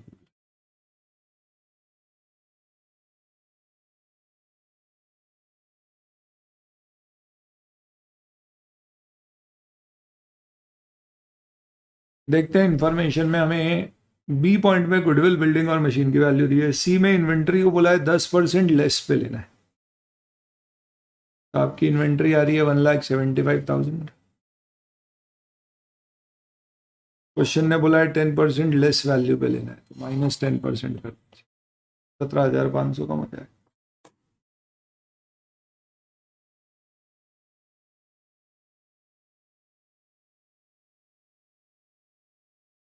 157,500।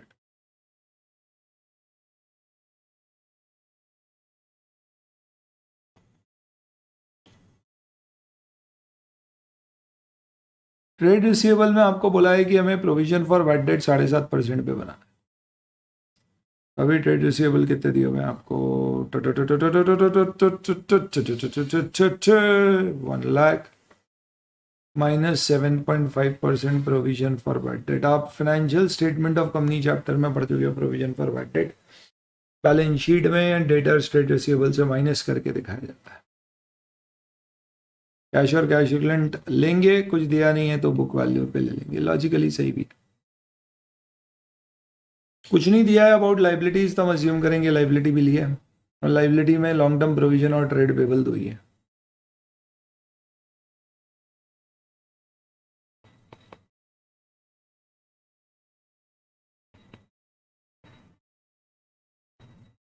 लॉन्ग टर्म प्रोविजन 20 और ट्रेड पेबल 80।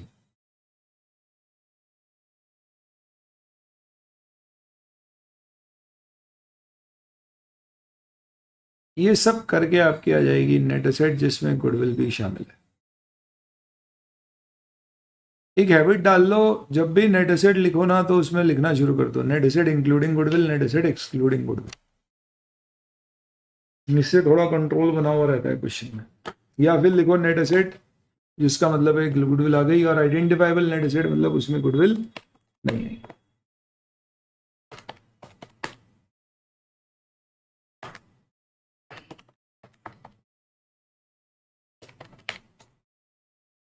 तो नेट एसेट इंक्लूडिंग गुडविल आ गई 5,03,000। ये स्टेप 1। अब आते हैं अपन स्टेप 2 पे बेटा। Once you have net asset including goodwill, अब अपना स्टेप 2 क्या होगा? Step 2, once you have got the net assets should be what, to calculate PC and discharge of PC.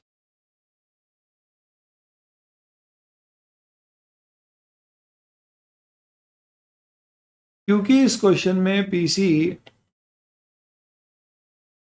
is based on the value of net assets.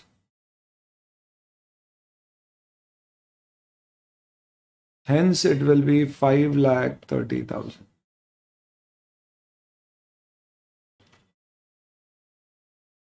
अब discharge कैसे होगा PC का? तो आप ऐसे लिख दो, टोटल पीसी आपको देना है 5,30,000 रुपए, ये सब मिला के अपन देने वाले हैं शेयर होल्डर को। इसमें से आप प्रेफरेंस शेयर होल्डर को पहले ही अग्री कर चुके हो कितना दे रहे हैं, हम दे रहे हैं उसे 10% प्रीमियम पे, हमारे 9% प्रेफरेंस शेयर।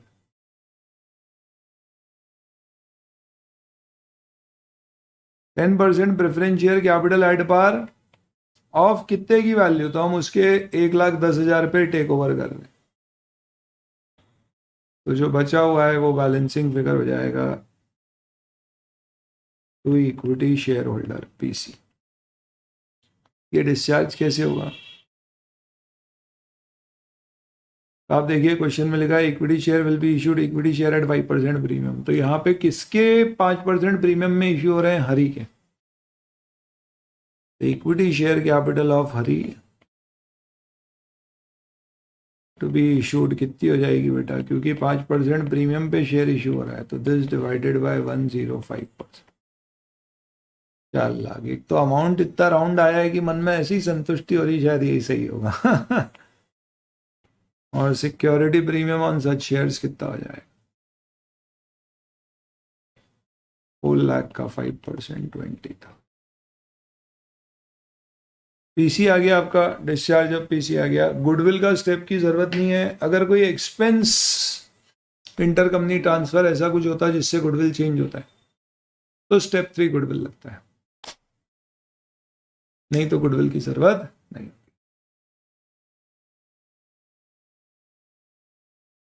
नहीं तो गुडविल की जरूरत नहीं होती है। स्टेप 3 की जरूरत नहीं, क्योंकि स्टेप 1 में ही आ गया। आप ना लिखिए उसको। अब आप बताइए क्या हम सॉल्यूशन बनाने की पोजीशन में आ चुके हैं? हो गया क्या है? खत्म हो गया क्वेश्चन। अब आपसे बोला है journal entries in the books of Hari limited बताइए। हम बोलेंगे हरी हरी हरी हरी हरी हरी। सबसे पहली एंट्री क्या करेंगे? भारत पाकिस्तान लड़के को डेबिट करो जिसको अपन ने चेक लेके भेजा है कि जा बेटा जा। 5,30,000 रुपए लिक्विडेटर ऑफ वायु को दिया।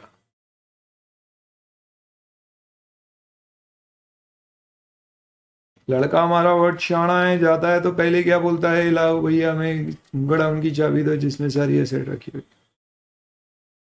लैंड और building, plant and machine, goodwill, inventory, trade receivable, cash और cash equivalent, long term provision, trade payable, ये सब हम लेके आए हैं। जैसे ही हमारे बात आ रहा है हम किसको? लड़के को क्रेडिट कर रहे हैं जो उसको डेटर बनाया था। हमने बोला तूने तेरे दायित्व, तूने अपनी ड्यूटी पूरी करी है लड़के, क्या अब हम तुझे क्रेडिट कर। कितने पे आ रहा है लैंड और बिल्डिंग? ये सब अग्रीड वैल्यू पर आएगा सर 150 160 50।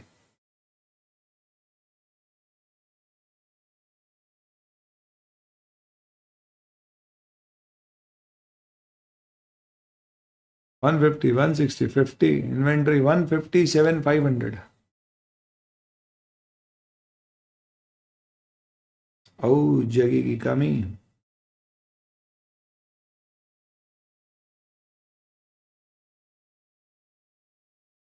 आप चाहें तो ट्रेड रिसीवेबल एक बार के लिए 1 लाख लिख लो और यहां पे कर दीजिए आप प्रोविजन फॉर बैड डेट 7500। एक ही बात है। और सर कैश और कैश इक्विवेलेंट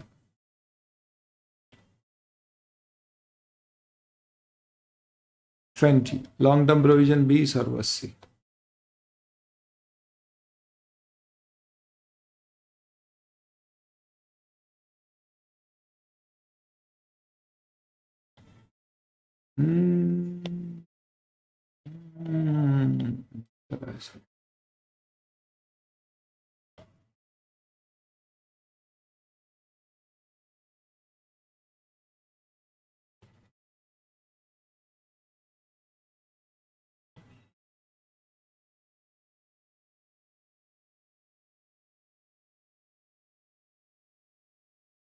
और बिजनेस परचेज क्रेडिट कर देंगे 5,30,000। एंट्री मैच होगी क्या? अरे ऐसे ही तो निकाला है अपन ने बिजनेस परचेज। अब आपको क्या करने का है?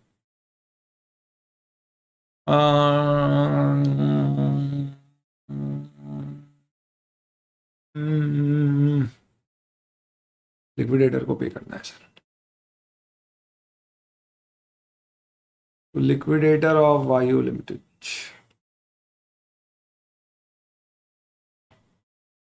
इसे कितने देने हैं सर? 5,30,000 देने हैं। इस पे आप अपने 9% प्रेफरेंस शेयर कैपिटल पार पे इशू कर रहे हो तो ये 120, इक्विटी शेयर कैपिटल प्रीमियम पे इशू कर रही है। खत्म हो गया कुछ। जो गलतियां होती है ना अक्सर, वो क्या होती है कि share capital, equity share capital अपन ने 1,10,000 की बजाय 1 लाख कर दिया, sorry preference share capital 1 lakh कर दिया, 10,000 प्रीमियम में डाल।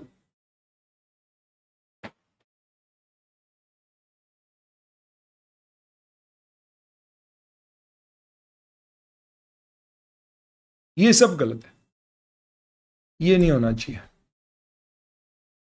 एग्जाम में बिजनेस इस सब क्वेश्चन में जर्नल एंट्रीज के साथ नरेशन क्या होगा? बस छोटा सा लिख देना ऐसा, क्योंकि कोई पढ़ना नहीं है, बस लिखा होगा तो मार्क्स नहीं कटेंगे। Being business purchased of I, being asset liability taken over, being PC satisfied और डिस्चार्ज्ड, ऐसा। तो बीइंग और वो ये entry.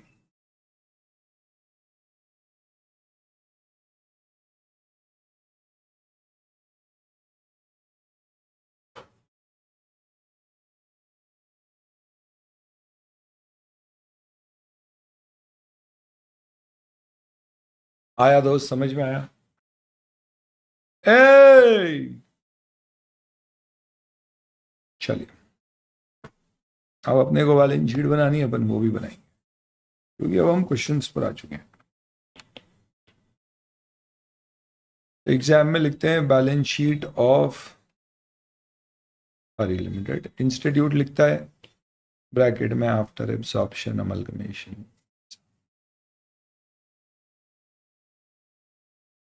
as at 31st March 2001.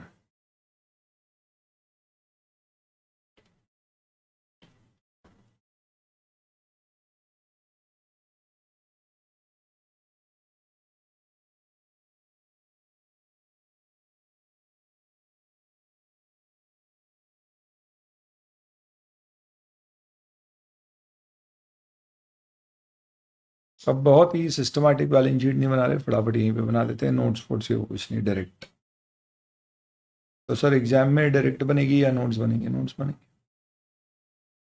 Sir, वैसे ही बनाओ ना।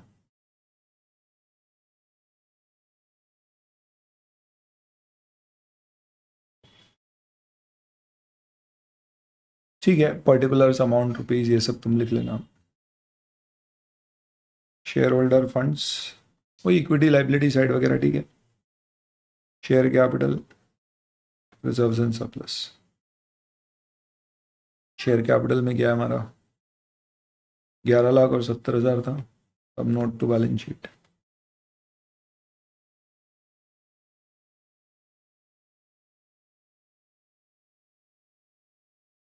अब एक चीज सुनो, अगर क्वेश्चन चैप्टर 11 का है ना तो ज़्यादा डिटेल में देना होता है। ये सब क्वेश्चन में आपको अगर बोला जाए balance sheet as per schedule 3 बनाओ, तो बहुत ध्यान से आपको बनानी है, with all the information and everything. नहीं तो आप नॉर्मल क्विक भी बना सकते हो। ऑब्वियसली बात है, इंस्टीट्यूट के सोल्यूशन में तो आपको हमेशा एकदम सब कुछ प्रॉपर दिखेगा। तो अगर एग्जाम में आपके पास समय हो तो आप एकदम परफेक्ट बैलेंस शीट बनाओ तो ही ज़्यादा अच्छा है। नहीं हो तो आप फटाफट बना देना, पर लिखाओ एज पर शेड्यूल 3 बनाओ तो फिर एकदम परफेक्ट। अभी एक पहला क्वेश्चन कर रहे हैं तो मैं परफेक्ट बना देता हूं आपके लिए।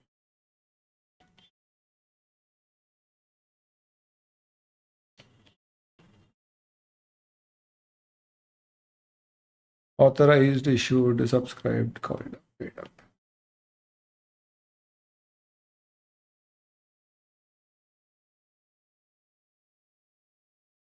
कितने इक्विटी शेयर्स हैं हमारे हरी के? 10 लाख है सर, 10 रुपए के। और कितने इशू किए sir? 4 lakh.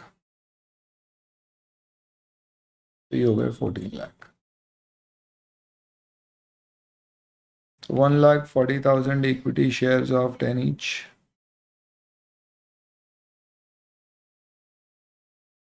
Fully paid up, which includes 40,000 shares issued for other than cash.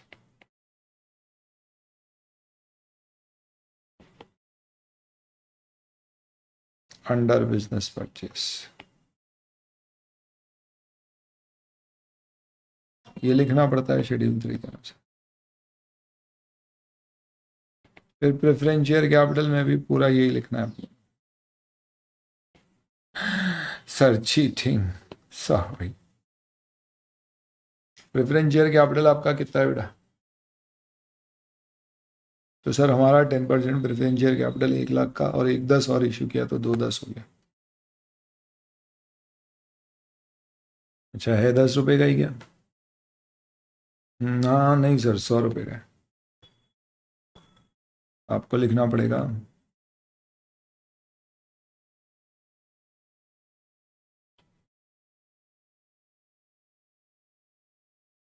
21,000 no 2,100।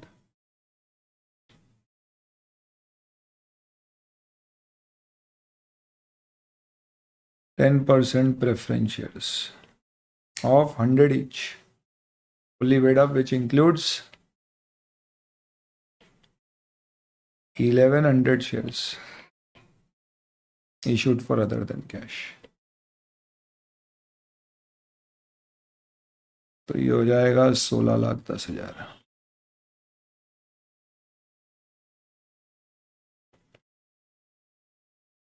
Which is nothing but जो आपका पुराना शेयर कैपिटल था कितना था? 11 प्लस पीसी आपने 110 प्लस 4 लाख दिया, 510 इक्विटी शेयर कैपिटल में, बाकी प्रीमियम में, तो 1610 ये अपना टैली भी हो गया। नेक्स्ट रिजर्व्स एंड सरप्लस में जनरल रिजर्व्स थे बस।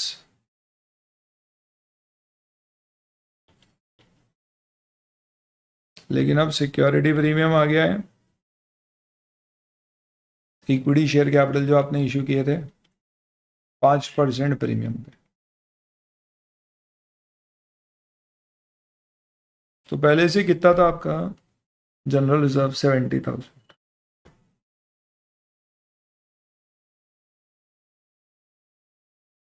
ध्यान रखना हमने वायु के सिर्फ क्या खरीदे हैं, असेट लाइबिलिटी लिए, हमें उसकी वो नहीं चाहिए क्या, रिजर्व शेयर होल्डर नहीं चाहिए उनको, बोला हमने जाओ घर जाओ। लॉन्ग टर्म प्रोविजंस हमारे 50,000 के और उसके 20, ये दोनों आएंगे।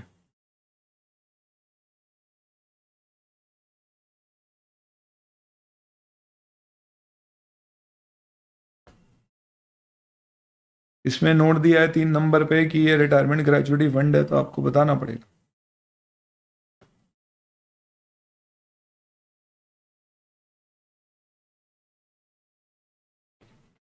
कोई अलग से इंफॉर्मेशन देने की जरूरत नहीं है कि हमारा कितना था ने उसका कितना था। 70 प्लस 20 सिंपल 90,000 है। ओ 50 प्लस 20 लिख दीजिए 70,000 ऐसे।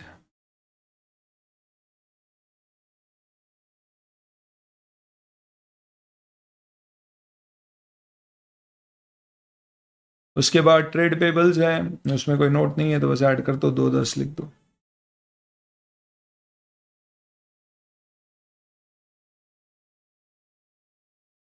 दोनों के ऐड हो जाएंगे। असेट साइड आ जाएगी आपकी, असेट साइड में non current assets, PPE,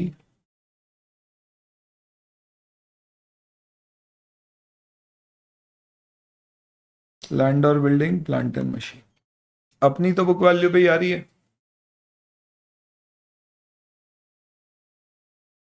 3 lakh और 5 लाख, और उसकी अग्रीड वैल्यू पे जो दी गई है आपको 150 और 160।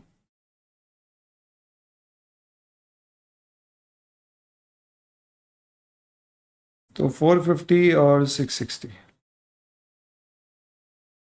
11:10.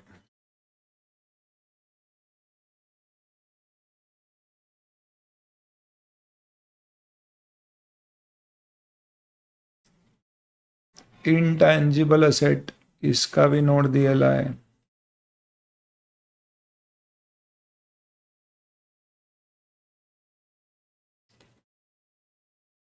उसकी वैल्यू की है 50,000 पे और हमारी खुद की आ रही है 50 पे,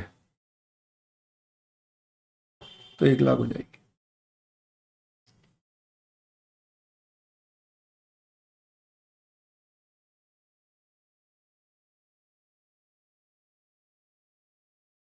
करंट असेट्स में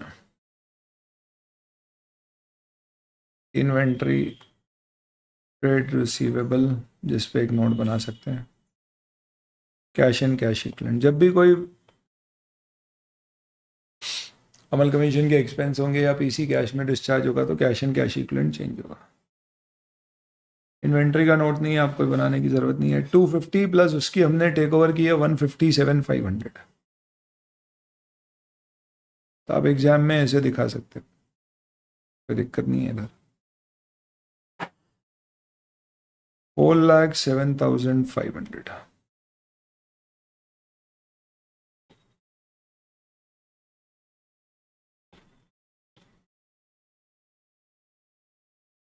ट्रेड रिसीवेबल बना लें एक, दोनों पे प्रोविजन बनाने के नहीं सिर्फ उसके पे हमने 7.5% का प्रोविजन बनाया, तो ट्रेड रिसीवेबल 2 लाख और 1 लाख ले लेंगे।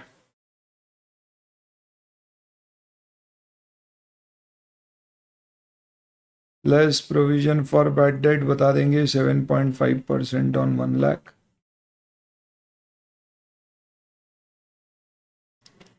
$2,92,500।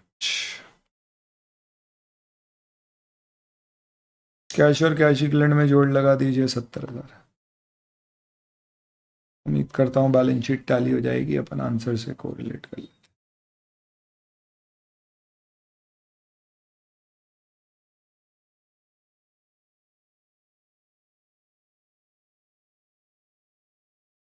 $16, $10, $90, $70, $210, $11, $10, $407, $500, $292, $500, 70,000 टैलीड। फिनिश। ये आपका क्वेश्चन है। इससे क्या समझ में आया दोस्तों आपको?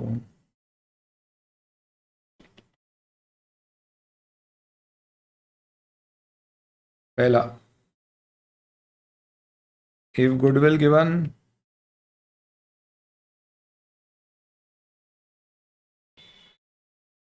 if goodwill, ऐसे नहीं, ऐसे लिख दो, if agreed value of goodwill of selling company given,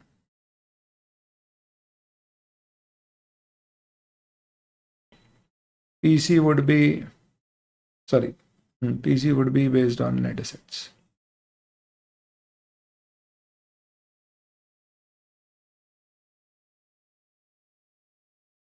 Unless question defines, repeat कर रहे हैं अपन ने जो पहले लिखा है, इक्वल या इक्विवेलेंट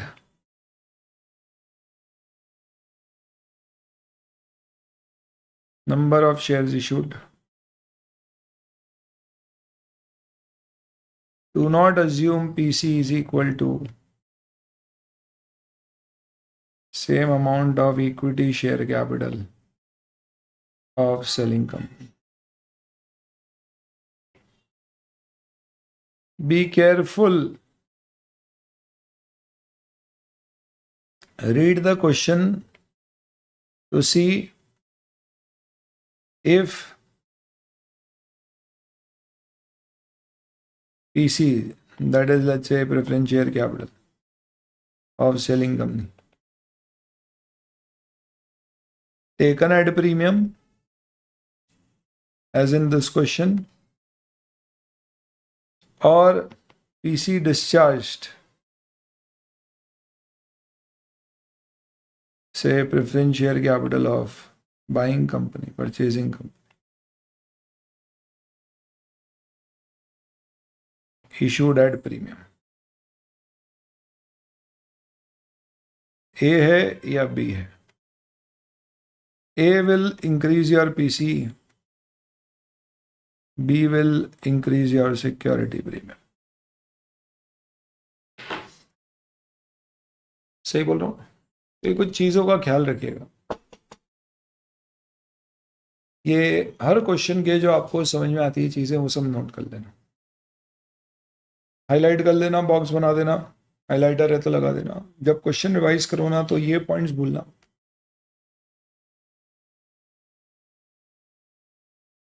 तो ये आपका क्वेश्चन है, इसलिए इस क्वेश्चन में हेडिंग जो आपको दी थी वो क्या है? ये क्वेश्चन नेट एसेट मेथड का है, जिसमें नेट एसेट मेथड में नेट एसेट क्या होती है? ये इम्प्लाइड है, मतलब लिखा नहीं है नेट एसेट है, पर आपको ऐसा डिराइव किया। बढ़िया क्वेश्चन था, गुड प्रैक्टिस क्वेश्चन, स्टार लगाएंगे। चलिए इसी के साथ अपना आज का डिस्कशन पूरा होता है। कल अब अपन क्या करने वाले हैं? Tomorrow we are going to discuss on selling company की बुक्स कैसे क्लोज होती है। ठीक है, उससे पहले मैं आपको बाइंग कंपनी की बुक्स से रिलेटेड एक क्वेश्चन तो और दे दूं।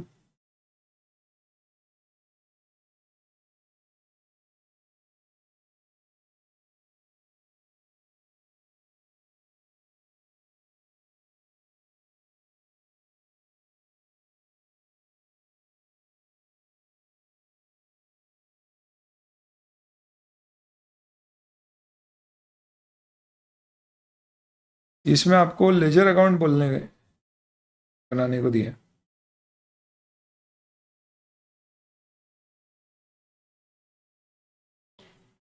इस क्वेश्चन में तो जर्नल एंट्री करी है तो लेजर भी बना ही सकते हो, मैं ऐसा तो मान ही सकता हूँ इतना तो।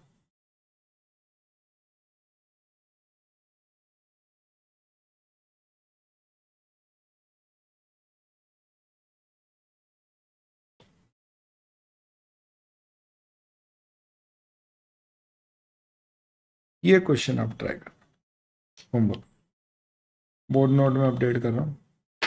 क्वेश्चन नंबर 3 इसको जरूर से ट्राई करिएगा।